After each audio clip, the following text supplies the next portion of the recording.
इस वीडियो में स्टार्ट करेंगे हम मिसलेनियस एक्सरसाइज के example class 12 math NCERT chapter 3 matrix.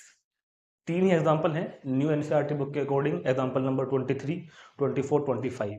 क्योंकि जिन बच्चों के पास अभी पुरानी बुक है उसमें नंबरिंग अलग हो सकती है, मगर रिड्यूस सिलेबस के अकॉर्डिंग जो मिसलेनियस एग्जांपल्स हम करेंगे उनके नंबर होंगे 23, 24, 25। ठीक, तो जो भी हम यहाँ पर यूज करेंगे सारी बातें सब पीछे वाली सब आपने पढ़ ली होंगी। एक बार मैं आपको बता दूं कि जो भी पिछले की 3.1, 2, 3 वीडियोस हैं उनको एक बार इंट्रोडक्शन जरूर जरूर जरूर देख लेंगे सभी लोग। और बाकी सब मैं यहाँ पर बताता चलूंगा आपको। एग्जाम्पल 23, 24, 25। अब शुरू करते हैं एग्जाम्पल 23। आज की वीडियो का पहला एग्जाम्पल कहता है कि ए एक मैट्रिक्स है 2/2 का, cos theta sin theta minus sin theta cos theta. Then prove that A power N, matrix A power N is equal to cos n theta sin n theta minus sin n theta cos n theta. तो पहले question को समझते हैं, question क्या कह रहा है ये कि अगर ए ये है, अगर ए मैट्रिक्स ये है तो cos थीटा है sin थीटा है। जैसे ए की पावर n कर दी, मतलब a into A into A into A n time किया, तो ये एंगल n टाइम हो जाएगा। cos n थीटा sin का जो एंगल है वो n टाइम हो जाएगा n थीटा। ठीक है, ये अपने को प्रूव करना है।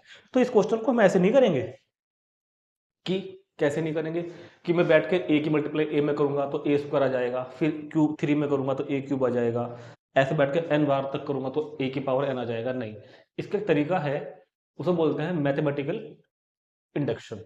मैथमेटिकल इंडक्शन से इसको हम प्रूव करेंगे। अब सवाल यह है कि मैथमेटिकल इंडक्शन क्या चीज़ है। देखो, क्योंकि रिड्यूस सिलेबस के अकॉर्डिंग क्लास 11th से क्लास 11th में पहले मैथमेटिकल इंडक्शन चैप्टर होता था। उसमें हम एक कंसेप्ट सीखते थे कि किसी भी मैथमेटिकल स्टेटमेंट को इंडक्शन की हेल्प से कैसे प्रूव करते हैं। मगर वो चैप्टर बच्चों ने किया होगा 11th में, कुछ ने नहीं भी किया होगा, ज़्यादातर ने नहीं किया होगा वैसे, खासकर सीबीएसई बोर्ड वालों ने तो नहीं भी किया होगा बिल्कुल भी, क्योंकि 11th से सिलेबस से वो हट चुका है अब हमारे। ठीक, लेकिन इस चैप्टर में ये क्वेश्चन दिया हुआ है, अभी ये इन्होंने यहाँ से रिमूव नहीं किया। तो वैसे तो ये क्वेश्चन आपके पेपर में नहीं आएगा, बिल्कुल भी नहीं आएगा, क्योंकि सिलेबस से हट चुका है। लेकिन क्योंकि न्यू एनसीईआरटी में दिया हुआ है तो इसलिए मैं इसको करा रहा हूँ। तो इंडक्शन इंडक्शन वाले मेथड से ही इसको हम प्रूव करेंगे।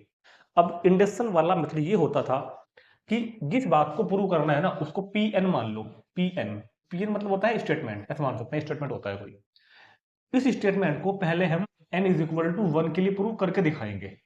ये प्रोसेस है, ये एल्गोरिदम है इस चीज का, मैथमेटिकल इंडक्शन से किसी चीज को प्रूव करने का। 3 स्टेप करेंगे। पहले स्टेप में हम स्टेटमेंट पी एन को n इज इक्वल टू 1 के लिए प्रूव कर देंगे, यानी कि P1 को प्रूव कर देंगे हम कि हाँ P1 तो ट्रू है।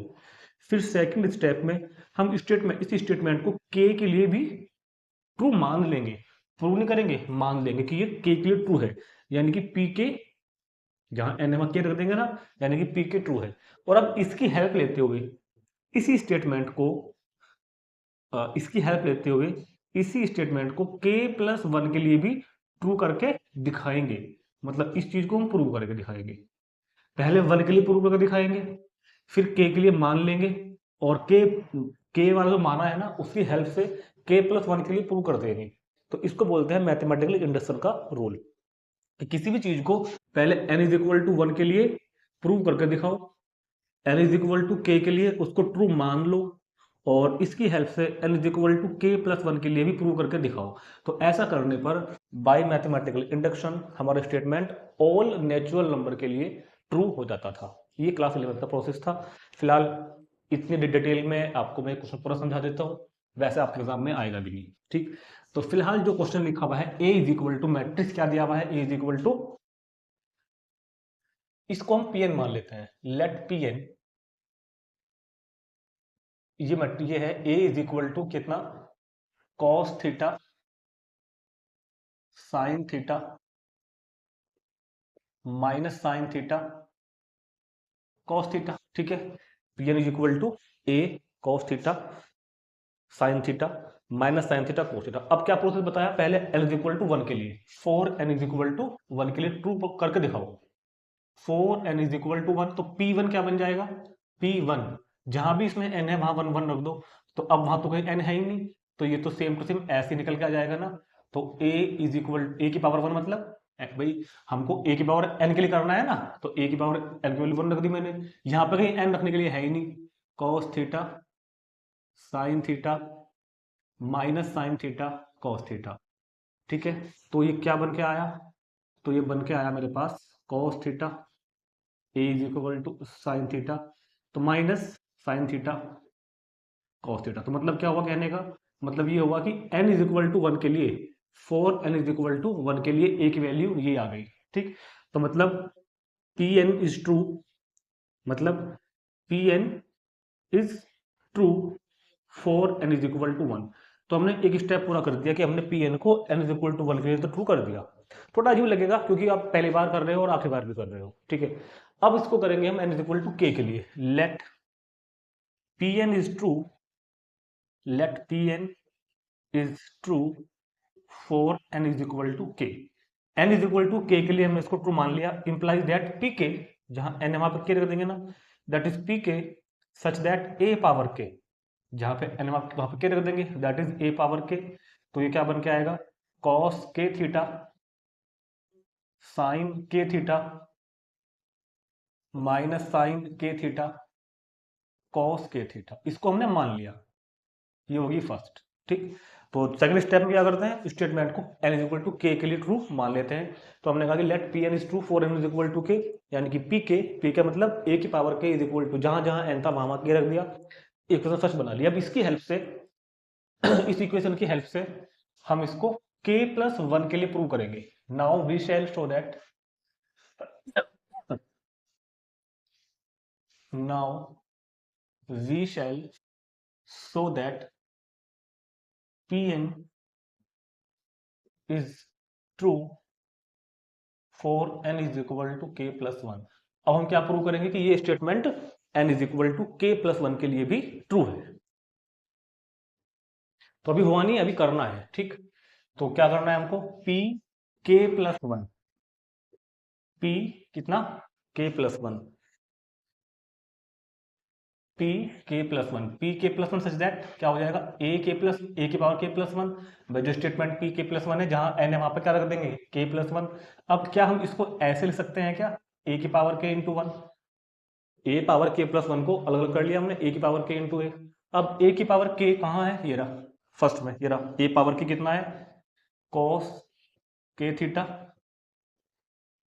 साइन के थीटा माइनस साइन के थीटा कॉस के थीटा इंटू ए कितना है वो लिखा ऊपर, ए है cos theta sine theta minus sine theta cos theta. बस अब इसकी मल्टीप्लाई कर दो, जैसे मैट्रिक्स मल्टीप्लिकेशन करते हैं ना वैसे कर दो, इस रो के एलिमेंट की इस कॉलम में। तो क्या बन के आएगा, बहुत ध्यान देखना, कॉस के theta into cos theta plus sine के theta into minus sine theta. तो यहाँ पे हो जाएगा माइनस। ठीक है, अब इस रो की इस कॉलम में करेंगे तो क्या बन के आएगा, कॉस के theta into sine theta plus sine के theta into cos theta.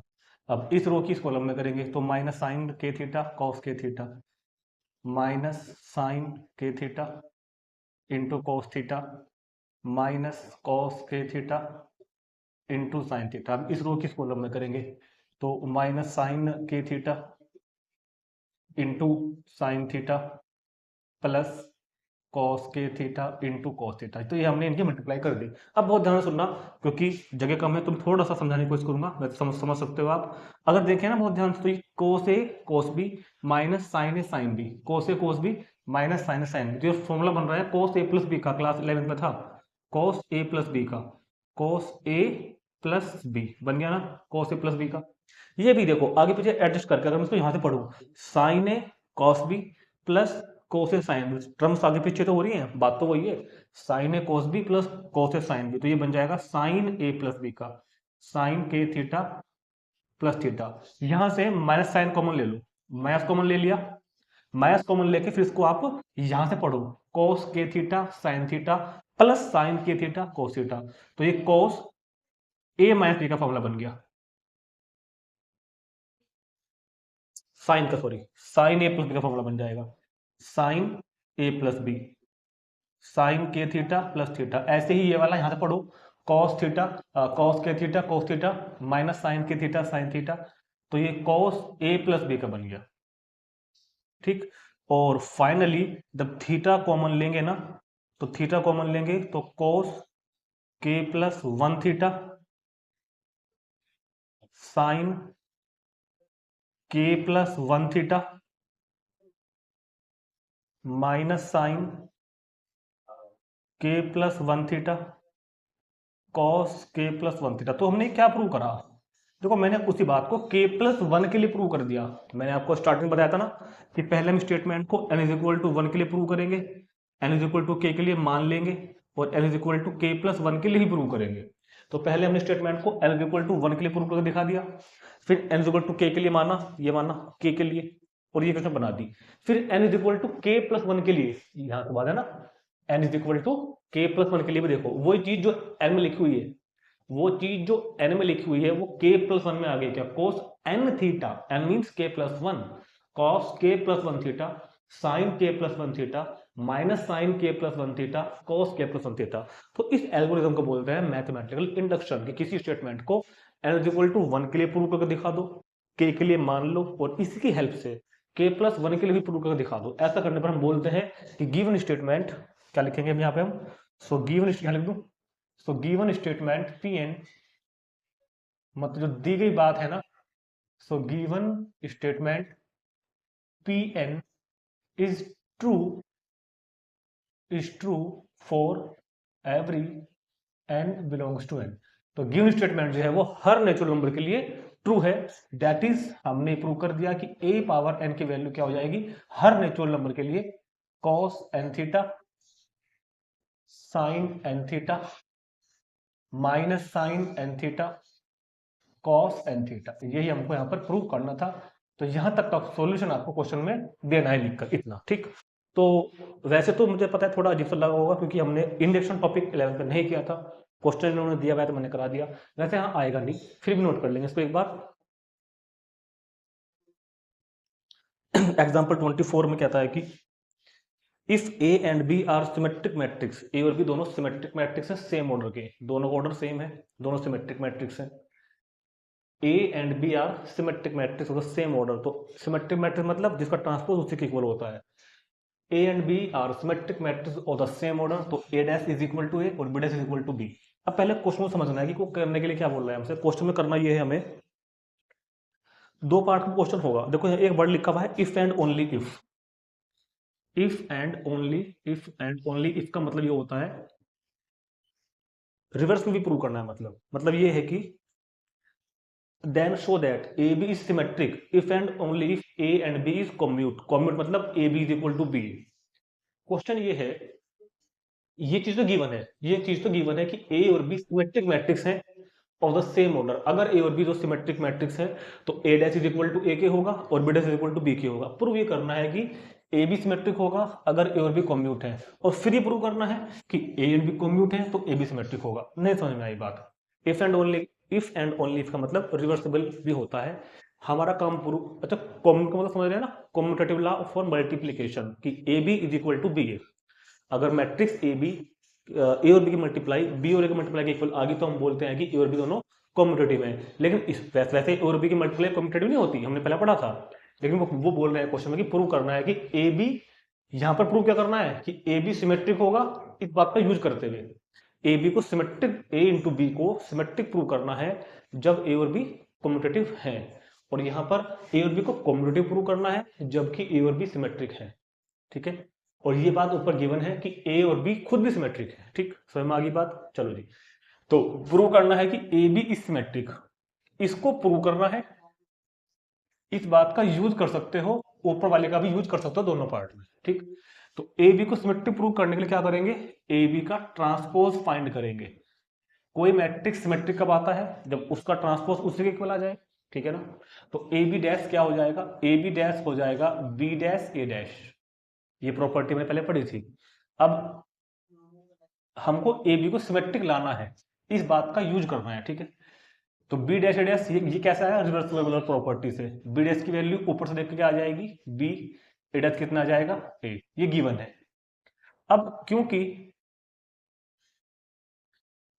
A and B commute है,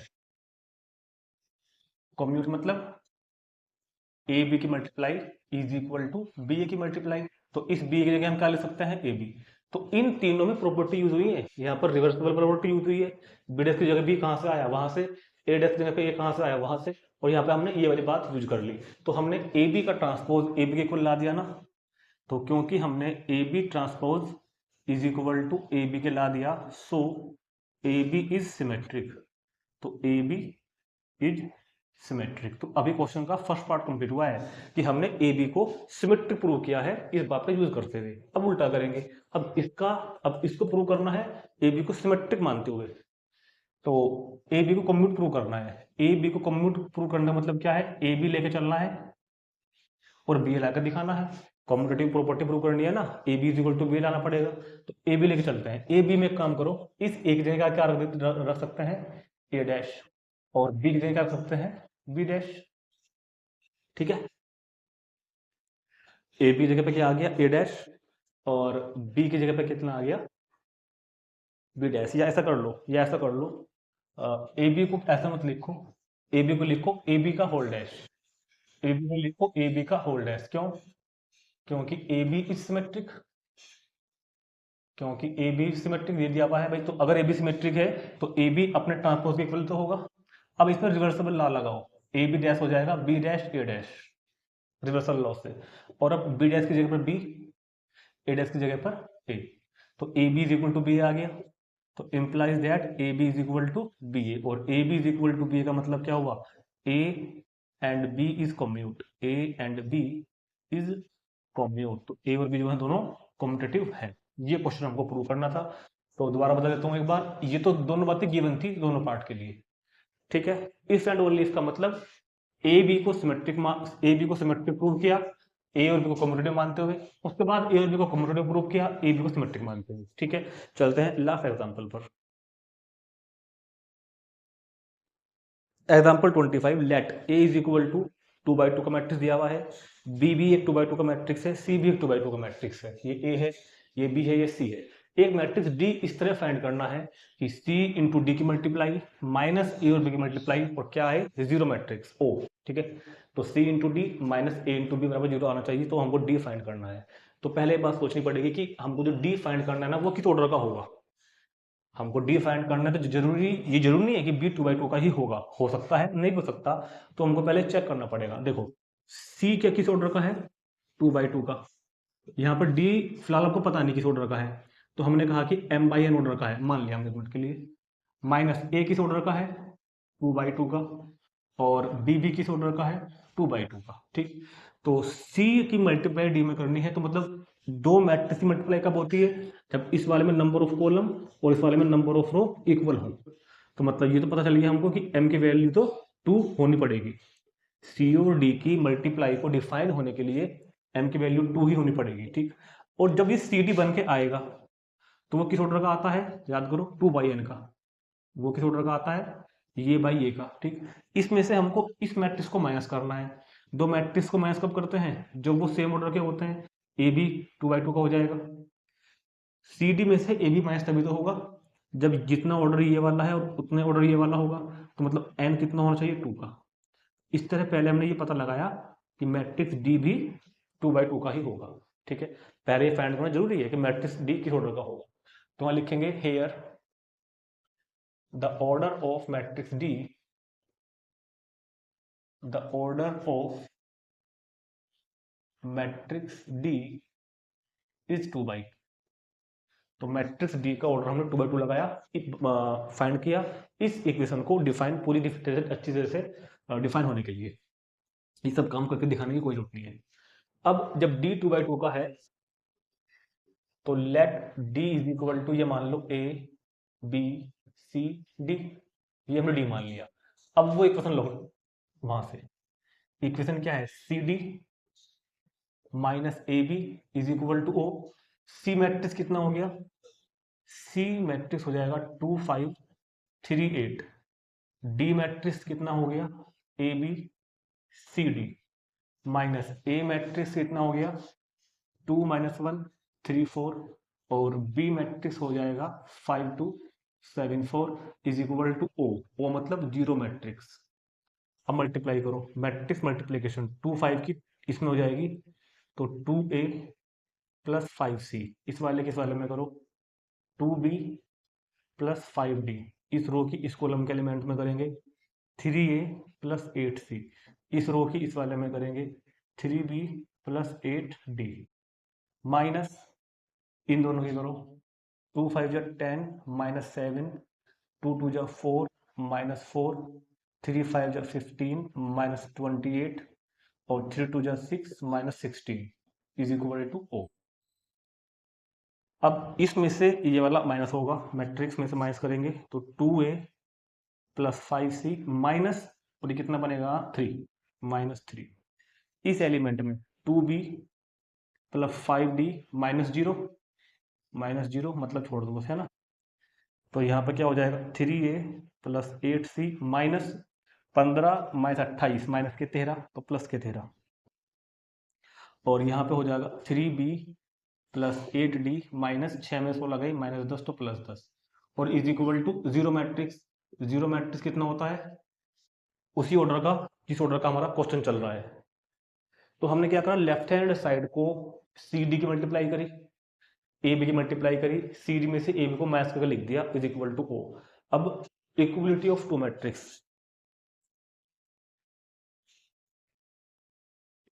bye equality of two matrix, equality of two matrix क्या होती है कि कोरस्पॉन्डिंग एलिमेंट्स इक्वल होंगे। तो ये जो एलिमेंट है पहले वाला, यानी कि कितना 2a प्लस 5c माइनस 3 किसके इक्वल होगा, 0 के, इसको फर्स्ट मान लो। 2b प्लस 5d ये भी किसके इक्वल होगा, 0 के, इसको सेकंड मान लो। तीसरा एलिमेंट ये वाला 3a प्लस 8c प्लस 13 किसके इक्वल होगा, 0 के, और ये वाला 3b प्लस 8d प्लस 10 किसके इक्वल होगा, 0 के। ठीक, तो ये बन गई थर्ड और ये बन गई फोर्थ।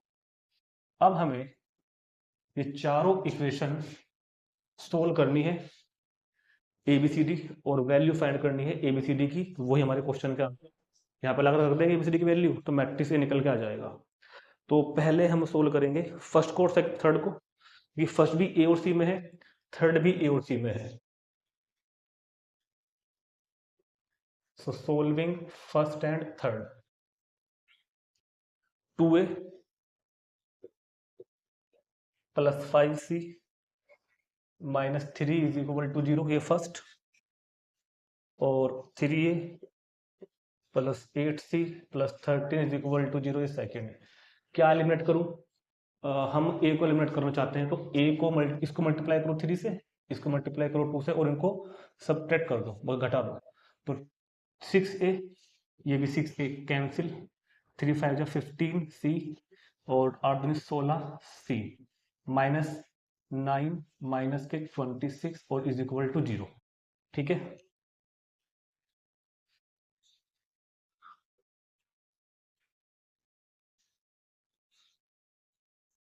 और यहाँ पर ये गड़बड़ हो गई, 3 5 जा 15 और ये प्लस का आएगा 28, 3 2 जा 6 प्लस 16, तो अब क्या होगा 15 और 28 43, यहाँ पे आएगा माइनस 43, और 6 और 10 22, यहाँ पे आएगा माइनस 22। तो दो इक्वेशन में थोड़ा सा चेंज आएगा,